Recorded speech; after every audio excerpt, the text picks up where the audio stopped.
বহাগৰ সন্মান যাচিলোঁ, কনিষ্ঠজনলৈ স্নেহ আৰু আদৰ যাচিলোঁ আৰু আটাইলৈ বিহুৰ শুভেচ্ছা জ্ঞাপন কৰিলোঁ। আমি সকলোৱে জানো যে মানুহ সাংস্কৃতিক জীৱ আৰু সাংস্কৃতিক জীৱৰ কাৰণেই পশুত্বৰ পৰা পৃথক হৈছে মানুহ। প্ৰজ্ঞা, সৃজনীশীলতা, ৰুচি, সপোন, কল্পনা এইবোৰৰ কাৰণে এইবোৰ চেতনাৰ কাৰণে মানুহে সংস্কৃতিৰ অধিকাৰী হ'ব পাৰিছে আৰু সংস্কৃতিৰ উত্তৰণৰ কাৰণে মানুহে মনুষ্যত্বৰ উচ্চ শিখৰত অৱৰোহণ কৰিব পাৰিছে। সেয়েহে জ্যোতিপ্ৰসাদ আগৰৱালাদেৱে কৈছিল, সুন্দৰৰ সাধনাই কৃষ্টি বা সংস্কৃতি। আচলতে য'ত সুন্দৰ আছে, সৌন্দৰ্যবোৰ আছে, মনৰ আৰু প্ৰাণৰ ধুনীয়াবোৰ আছে, সেয়াই সংস্কৃতি। যি চেতনাই মানুহক পৰিশীলিত আৰু পৰিমাৰ্জিত জীৱনবোধৰ সন্ধান দিছে, সেই চেতনাই সংস্কৃতি।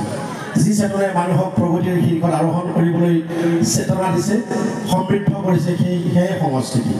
আৰু এই বহাগৰ বুকুতে সংস্কৃতি আটাইবোৰ আছে কাৰণে অসমীয়া মানুহে বহাগত মনৰ ধুনীয়াবোৰ, প্ৰাণৰ ধুনীয়াবোৰ প্ৰকাশ কৰে। আপোনালোকে সবে জানে যে বহুতে সংস্কৃতি মানে কেৱল গীত, বাদ্য, নাচ, নাটক এইবোৰকে বুজে।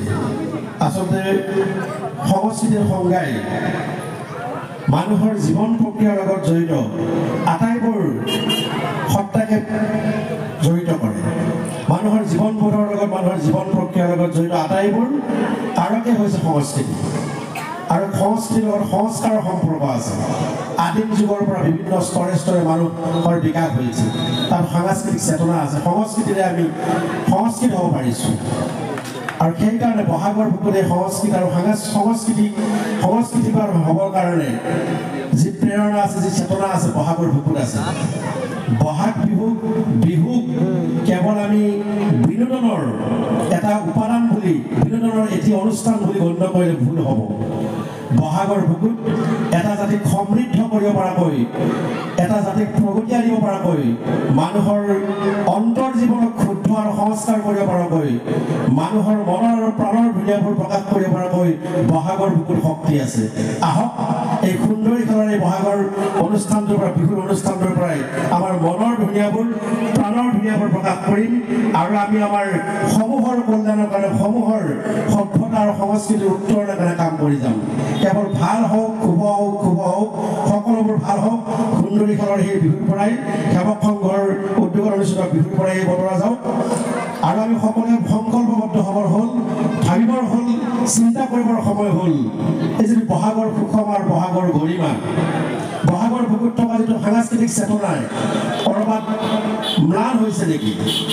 মঞ্চ, চান্দা আৰু বিভিন্ন অনুষ্ঠান প্ৰতিষ্ঠানৰ জৰিয়তে বিভিন্ন বিহুৰ বাণিজ্যকৰণৰ প্ৰভাৱে বিহুৰ গৰিমা আৰু সুষমা ক'ৰবাত হেৰাই গৈছে নেকি?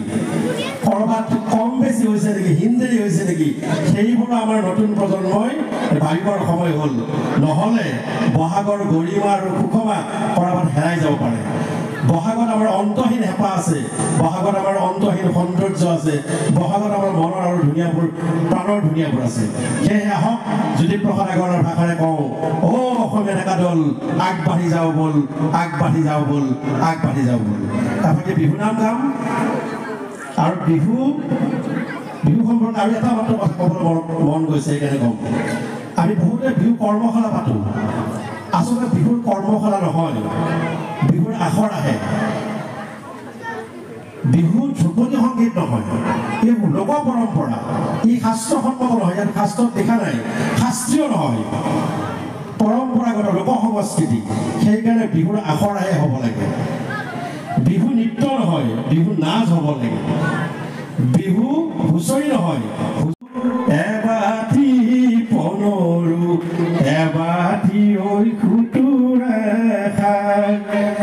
মূৰৰ চুলি চিঙি আশীৰ্বাদ কৰিছোঁ, ৰাইজখন কুশলে থাক।